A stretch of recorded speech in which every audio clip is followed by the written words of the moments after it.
Hello, thank you for joining me for this edition of 365 Days of Public Speaking. My name is Lionel Ementu.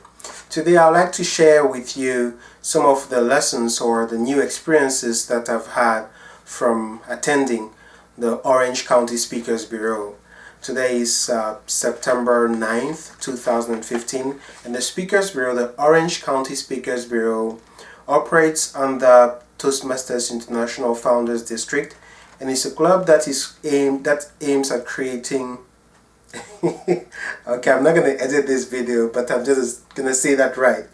The Orange County Speakers Bureau aims at helping aspiring professional speakers to get out there and sharpen their speaking skills and actually make money or make more money speaking. So when we meet, we do have qualifying speakers who share their experiences on the field, and we also do have aspiring qualifying speakers. The qualified speaker by the Bureau is a speaker that his peers at the Speakers Bureau have accepted or have vetted him in and believe that he has the qualification and the competence necessary to represent the Bureau.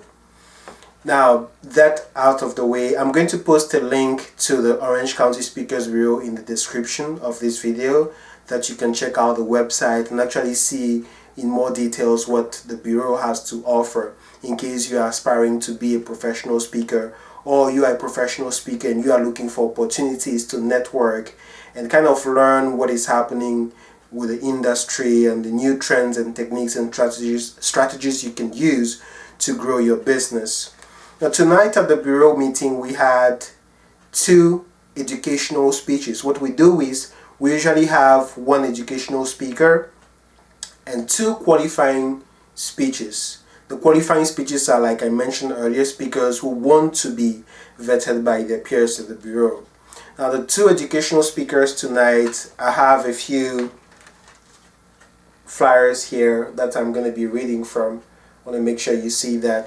One is by Stephanie Paul. Stephanie Paul talked about how to prepare ourselves to give TED and TEDx talks. She actually is a TEDx organizer, and she was sharing her experience on how to get on stage at TED and also the rules, the do's and don'ts of the TEDx experience for those who want to have TED Talks or TEDx Talks. So Stephanie was good. She's a very good speaker. You could feel her presence on stage, and she actually has a very nice flyer which describes some of the services that she provides as an expert in public speaking. And some of the services, I'm just going to read off her flyer, which I have right here. It's a beautiful flyer. Workshops. Stephanie Paul, she provides workshops, one-to-one coaching, script and speech consulting. She's a keynote speaker, and she also helps with video production. She has over 10 years of experience in video production, if my memory is right. And she also has experience in stand-up comedy. She writes and leads a stand-up comedy. I think it's an event once a month. She gave a lot of details about that. I'm also going to publish the details in the description of the video. What I took away from Stephanie Paul's presentation, her session, was that whenever you have to speak to an audience, and this is really where you take out your pen and paper and take notes, you have to approach every speaking opportunity, every opportunity that you get to interact with a group of people with compassion, respect, and love. That is so critical. Now, I've said that myself before in other terms, but the way it was put today by Stephanie made it even simpler and easier to say, to formulate. Because at the end of the day, every time that you open your mouth to speak to a group of people, it is because you have something that you think is going to be of value of them. And if it's going to be of value of them, it means it has the potential to make a positive impact on their lives. And the greatest gift that you can give with your life is to make a positive impact on someone else's life. It doesn't matter if it's 1 person or 1,000 or 1,000,000 people, but just making that difference with something that you say or the way you live your life and sharing those lessons, that is golden right there. So approach every speaking opportunity. Every time that you speak, remember, it's not about you. You must approach the opportunity with compassion, Respect for the audience. Respect them is critical. And love. At the end of the day, we are love. That's deep right there.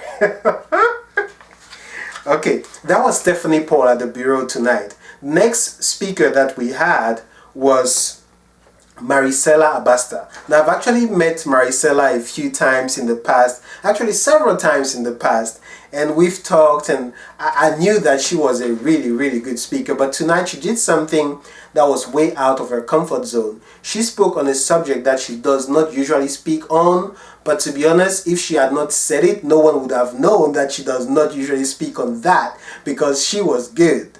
She was sharing experience on how to create products, how to package your message, your story, your experience, your knowledge into products for the audience to buy from you. And that is one of the greatest gifts you can also give your audience. Give them a way to take you home with them. Now, I used to think that there was something wrong with selling products to the audience, but there's absolutely nothing. In fact, some of the audiences that you're going to speak to expect you to have something to sell. Otherwise, you're just giving them something less than what you could. When you are a speaker that is good on the platform and you actually have something that you believe is of value, you must do everything you can to give the most possible to your audience. Now, it's a fact, unless you do maybe a 2 days boot camp where you have to actually transfer skills and train your audience, your audience into what you do and what you know, and maybe even applications of what you do and what you know, the only maximum amount of time that you're going to have is maybe 20 minutes, 45 minutes, 1 hour, 90 minutes. That is never enough to really create that transformation from the audience perspective. Now, you can inspire them to change, you can motivate them to change, but to embark on a transformational process is usually going to take more time and resources. And if you want them to have tools, the best way is to create products for them to take home after they've heard you share your message and your story and your knowledge and your experience. So creating product is good. You should do that. So what Maricela was doing, she was sharing with us information on how to create a CD product. And she told the story of her very first CD product. That's an amazing story. She created her very first product after she got inspired attending one workshop, and she just got home, said, okay, I'm going to do this. And she drove down to one of her friend's house who had an Apple computer, a MacBook, because she did not have the software GarageBand. She actually drove to her friend's house. She wasn't feeling too good on that specific day, but she did it anyway. So she actually shared with us, the audience at the Speakers Bureau, how to do that. And she actually had us listen to that very first recording. Now, the first recording wasn't the best in terms of audio quality and everything else, but she made it happen. You have to make it happen.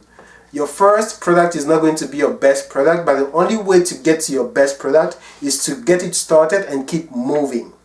Keep moving. That is essential. Okay, that's basically about it for today's video. I hope it has been helpful. And remember to share with a friend or two if you like it. Subscribe to this channel. And again, I'm sorry about the mishap at the beginning, but I promised not to edit this video, so you're just gonna have to do with it. I hope it has been helpful. I hope it has been fun. No, not I hope. I know it has been helpful. I know it has been fun, and I'll see you again for the next video. Thank you for watching.